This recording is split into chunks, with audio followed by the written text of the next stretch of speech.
একজন 23 বছরের ছেলে হাসতে হাসতে ফাঁসির মঞ্চে উঠেছিল। না ছিল কোনো ভয়, না ছিল কোনো অনুশোচনা, ছিল শুধুমাত্র তার মুখে একটাই কথা, ইনকিলাব জিন্দাবাদ।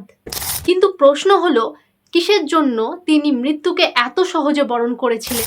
কি ছিল তার মনে? আর সত্যিই কি তিনি একজন বড় মাপের বিপ্লবী ছিলেন, না এর পেছনে ছিল অনেক বড় কারণ? নমস্কার বন্ধুরা, আজকে আমরা জানবো ভারতবর্ষের মহান বিপ্লবী ভগৎ সিং এর জীবন, তার সাহস এবং তার পরিচয় সম্পর্কে। আর এমন কিছু সত্য যা জানলে আপনারা চমকে উঠবেন। 1907 সালে 28শে সেপ্টেম্বর পাঞ্জাবে জন্মগ্রহণ করেন ভগৎ সিং। ছোটবেলা থেকেই তার পরিবার ছিল দেশপ্রেমে ভরা, কিন্তু তার জীবনে সবথেকে বড় পরিবর্তন আসে জালিয়ানবাগ হত্যাকাণ্ডের পর। মাত্র 12 বছর বয়সে রক্তাক্ত মাঠে লেগে থাকা মাটিতে হাত দিয়ে তিনি শপথ করেছিলেন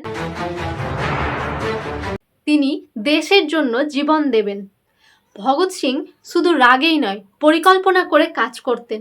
1928 সালে জেমস এ স্কটকে হত্যা করতে গিয়ে তিনি জন সান্ডার্সকে হত্যা করেছিলেন।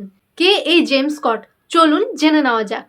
ভগৎ সিং যাকে হত্যা করতে চেয়েছিলেন, আসলে তিনি ছিলেন লাহোরের পুলিশ সুপার জেমস এ স্কট। এই জেমস এ স্কটের লাঠিচার্জের আদেশের কারণে লালা লাজপত রায় মারা যান। আর এই রাগেই ভগৎ সিং জেমস এ স্কটকে হত্যা করতে চেয়েছিলেন। এরপর সেই আসে ঐতিহাসিক ঘটনা, central legislative assembly bombing. Bhagat Singh এবং তার বন্ধু বোমা নিক্ষেপ করেছিলেন, কাউকে মারার জন্য নয়, ব্রিটিশদের কানে আওয়াজ পৌঁছে যাওয়ার জন্য। বোমা ফেলার পর পালানোর সুযোগ থাকলেও তিনি নিজে থেকে গ্রেপ্তার হন, কারণ তিনি চেয়েছিলেন পুরো দেশ তার কণ্ঠ শুনুক। ভগৎ সিং শুধুমাত্র ইতিহাসের একটি নাম নয়, তিনি একজন চিন্তাবিদ, তিনি একজন আগুন। জেলে বসে তিনি বই পড়তেন, প্রবন্ধ লিখতেন, এমনকি নাস্তিকতা সম্বন্ধেও তিনি লিখেছিলেন। স্বাধীনতা শুধু ব্রিটিশদের হাত থেকে নয়, স্বাধীনতা হচ্ছে মানসিক দাসত্ব থেকেও মুক্তি।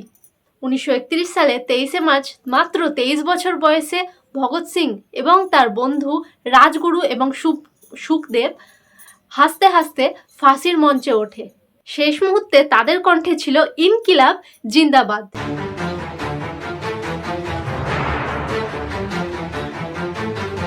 মৃত্যু কাছে দেখেও কেউ এতটা নির্ভীক হতে পারে?